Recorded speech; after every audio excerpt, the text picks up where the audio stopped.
کیا چیز ہے؟ اس مشین نے بتایا کہ اصل میں یہ ہے کہ سورج کی سطح پر زبردست دھاتوں سے پگھلتا ہوا دہکتا ہوا یہ شعلہ ہے. سورج اصل میں کیا ہے؟ جس کے اوپری سطح پر جو ہے کئی ملین ہائیڈروجن بم پر سیکنڈ پھوٹتے رہتے ہیں اور یہ پگھلنے کا عمل، یہ جلنے کا عمل، یہ دہکنے کا عمل جاری ہے اس کے اوپر. اور اس میں سے یہ ہوتا ہے، اسے کرونل ماس ایجیکشن کہتے ہیں، یعنی شمسی طوفان بھی کہہ سکتے ہیں ہم. سولار ونڈ کہا جاتا ہے اسے. سولار ونڈ کا مطلب شمسی طوفان ہے. یہ سورج اپنے سطح سے زبردست اس میں سے پگھلی ہوئی دھاتیں اور گیسز جلنے لگتی ہیں. جلنے کے نتیجے میں یہ سورج اٹھا کر نظام شمسی میں پھینکتا ہے.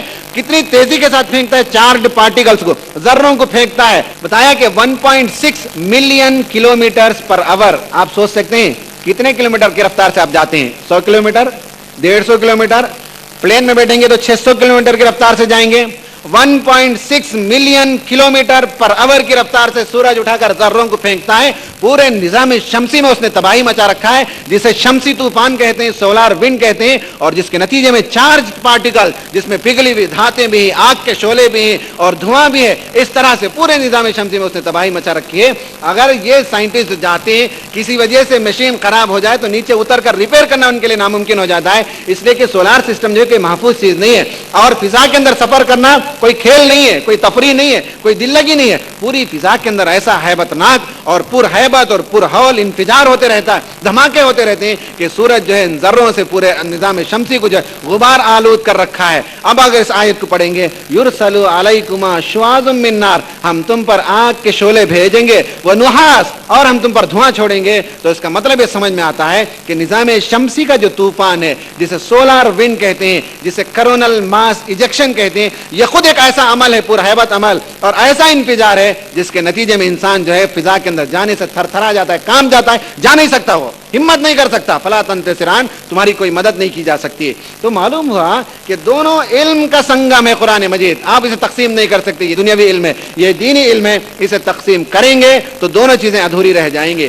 تو ضرورت اس بات کی، ہمارے علماء جو تھے کسی زمانے میں، آپ اٹھا کر پڑھ لیجئے، امام رازی نے بہت بڑی تفسیر لکھی ہے، تفسیر کبیر، جو 32 جلدوں میں ہے، اور وہ بڑے بڑے علماء پڑھتے ہیں، ان کو معلوم ہے. پوچھئے کہ جب وہ پتوں پر بات کرتے ہیں تو ایک بوٹینسٹ بن کر بات کرتے ہیں، جب وہ سورج پر بات کرتے ہیں تو ایک ایسٹرو فزسسٹ بن کر بات کرتے ہیں، جب وہ انسانی جسم پر بات کرتے ہیں تو ایک میڈیکل ڈاکٹر بن کر بات کرتے ہیں. امام رازی کی تفسیر کے بارے میں لوگوں نے لکھا ہے کہ ایک ایک آیت پر جب وہ گفتگو کرتے ہیں تو علم کے ماہر ہیں، وہ ہر سبجیکٹ پر کمانڈ کے ساتھ گفتگو کرتے ہیں. ایک زمانہ ایسا تھا کہ قرآن کا علم اور سائنس کا علم الگ نہیں تھا، لیکن آج ہماری بدقسمت یہ کہ دونوں علوم الگ ہو چکے ہیں. آج پھر سے اس بات کی ضرورت ہے. پیس کا ایگزیبیشن یہی ہے، لوگوں کو یہ بات یاد دلائی جائے کہ ان دونوں چیزوں کی تفریق و تقسیم غیر اسلامی ہے، اسلام کے اندر پسندیدہ نہیں ہے. ہم میں سے جتنے لوگ کالج کے طلبہ ہیں، اسکول سے پڑھے لکھے ہوئے ہیں، ہم پر اتنی ہی ذمہ داری ہے قرآن کو پڑھنا اور سمجھنا جتنا ہم فزکس اور کیمسٹری اور میتھمیٹکس پڑھتے ہیں. اسی طرح جو طلبہ مدارس میں پڑھتے ہیں ان کے لیے کمپیوٹر کا سیکھنا، انگلش کا سیکھنا، فلسفی کا سیکھنا، سائنس کا سیکھنا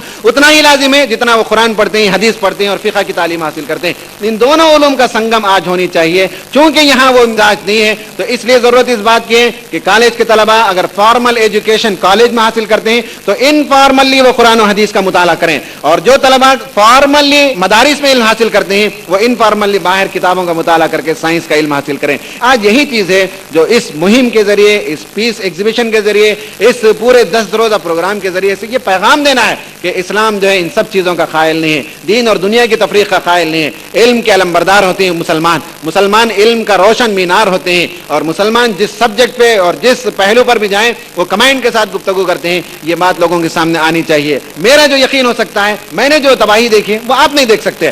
مطالعے سے ہوتا ہے، مشاہدے سے ہوتا ہے، مباحثے سے ہوتا ہے، ڈسکس کرنا، علماء کے ساتھ بیٹھنا، گفتگو کرنا، یہ آیت ایسے کیوں آئی، اس کا یہ مفہوم کیسے ہو سکتا ہے، یہ بات ایسے کیسے علماء نے بات بتائی. آپ ڈسکشن کریں گے تو آپ کے علم میں اضافہ ہوتا ہے. یہ 3 چیزیں ہیں، مطالعہ کرنا، مشاہدہ کرنا، مباحثہ کرنا. لیکن ہمارے نوجوان نہ مطالعہ کرتے ہیں، نہ مشاہدہ کرتے ہیں، نہ مباحثہ کرتے ہیں. مطالعہ نہیں کرتے لیکن انٹرنیٹ براؤز کرتے ہیں، سرٹن انفارمیشن ملتے ہیں، ڈیٹا ملتا ہے. ڈیٹا علم کا نام نہیں ہے، ڈیٹا کو جو علم نہیں کہہ سکتے. بعض چیزیں وہ معلوم کرتے ہیں جسے ڈیٹا کی شکل میں ہوتا ہے، اور وہ مشاہدہ کرتے ہیں لیکن صبح سے شام تک ٹی وی دیکھتے ہیں، فٹ بال میچ، کرکٹ میچ، وہ مشاہدہ نہیں ہے. اور مباحثہ ان کا جو علمی ڈسکشن ہے وہ علمی ڈسکشن نہیں ہوتا، بلکہ مختلف ہیرو اور مختلف ہیروئن، ان کے ہیئر اسٹائل، ان کے ڈریسز اور ان کے مختلف کھانے پینے کے ہیبٹ، اس پر جو ہے جو چبوتروں پر، نکڑوں پر اور کینٹین میں ہمارے طلبہ بیٹھ کر گفتگو کرتے ہیں. اس عادت کو چھوڑ کر سنجیدہ مطالعہ کرنا اور بہت ڈیپ اسٹڈی کرنا چاہیے، مطالعہ، مشاہدہ اور مباحثہ۔ اپنی بات کے اختتام پر امام غزالی کی بات عرض کروں گا۔ آپ نے بتایا کہ علم کا فرض ہونا یہ تو لازم ہے، بعض علم فرض عین، بعض علم فرض کفایہ ہے۔ آپ نے فرمایا کہ ایک آدمی جو ہے سمجھیے کہ سورج کے طلوع ہونے کے بعد بالغ ہوتا ہے، تو اب اس پر سب سے پہلا فرض کلمہ شہادت کا علم حاصل کرنا، اس کے علاوہ اور کوئی چیز کا علم اس پر فرض نہیں ہے۔ ظہر کا وقت آ جائے تو اس کے لیے طہارت اور نماز کا علم حاصل کرنا فرض ہے، اس کے لیے زکوٰۃ کا علم اور حج کا علم حاصل کرنا فرض نہیں ہے۔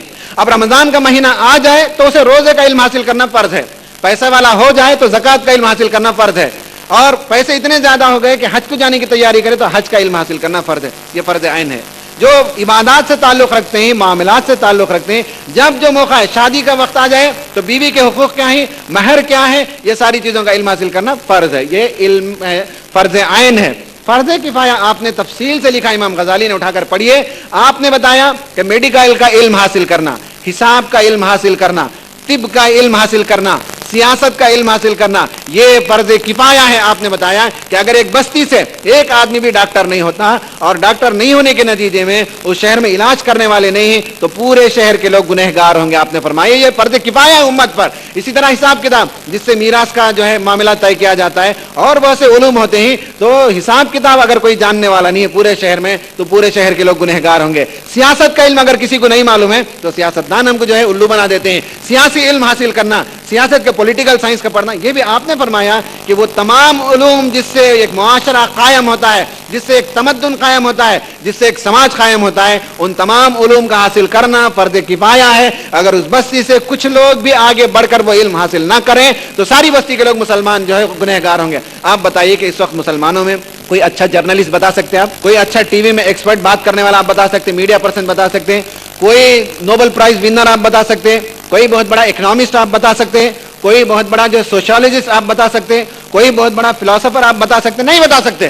تھوڑے بہت ہیں تو انجینئر اور ڈاکٹر کی سطح سے زیادہ آگے ہمارے پاس نہیں، جبکہ اس وقت دنیا میں علم پر، اسلام پر حملے ہو رہے ہیں، بڑے بڑے فلاسفر اسلام کے خلاف کتابیں لکھتے ہیں، ہم میں سے ایک فرد نہیں ہے جو اٹھ کر اس کا جواب دے سکے۔ آپ کو معلوم ہونا چاہیے کلیش آف سیولائزیشن نام کی کتاب نے دھماکہ مچا رکھا، زبردست علمی گفتگو ہوئی، اس کتاب کا جواب دینے کے لیے ایک آدمی ہمارے پاس میسر نہیں ہے۔ ابھی ایک اور کتاب آئی، ڈیموکریٹائزیشن آف اسلام، اسلام کو کیسے جو ہے ہم غیر اسلام بنائیں، امریکہ کی ایک تحقیق ہے، اس کتاب پر بھی کوئی جواب دینے والا ہمارے پاس موجود نہیں۔ لکھنے والوں کی ہمارے پاس کمی، بولنے والوں کی ہمارے پاس کمی، میڈیا پرسنز کی ہمارے پاس کمی، فلاسفرز کی، سوشالوجسٹ کی اور ایکسپرٹس کی ہمارے پاس کمی ہے۔ اس کمی کو پورا کرنا ہماری اور آپ کی ذمہ داری ہے۔ اگر ہم یہ پورا نہیں کرتے تو ہم ایک فرض کفایہ ادا نہیں کرتے، اور فرض کفایہ ادھورا رہنے کے نتیجے میں امت گنہگار ہوتی ہے۔ لہذا اس ایگزیبیشن کے ذریعے سے یہ پیغام دینا ہے کہ اسلام علم کے معاملے میں تقسیم کا روادار نہیں ہے۔ جو لوگ سائنسی علوم حاصل کرتے ہیں وہ قرآن اور حدیث اور فقہ کا علم پڑھنا سیکھیں اور جاننا سیکھیں۔ جو لوگ مدارس سے فارغ ہوتے ہیں ان کے لیے ضروری ہے کہ سائنس کا علم حاصل کریں۔ پھر اس کے بعد اس دنیا میں اسلام کی دعوت کو عام کرنے کے لیے اور اسلام کی جو لوگ مخالفت کرتے ہیں ان کا جواب دینے کے لیے ہمیں ایکسپرٹس تیار کرنے کی ضرورت ہے۔ یہ ساری چیزیں اس وقت ہوں گی جب ہمارے پاس علم کا واضح تصور، وہ کمپریہنسو کانسیپٹ ہو، تب یہ کام ہم کر سکیں گے۔ اللہ تعالیٰ سے دعا ہے کہ اللہ تعالیٰ ہم سب کو حصول علم کی توفیق عطا فرمائے، علم کا شوق اور اس کی پیاس عطا فرمائے، اسلام کا گہرا مطالعہ کرنے کی توفیق عطا فرمائے، اور دور جدید میں اسلام کے بالمقابل جو چیلنجز کھڑے کیے گئے ہیں ان چیلنجز کا جواب دینے کے لیے اللہ تعالیٰ مجھے اور آپ کو طاقت، علم اور صلاحیت عطا فرمائے۔ آمین۔ وآخر دعوانا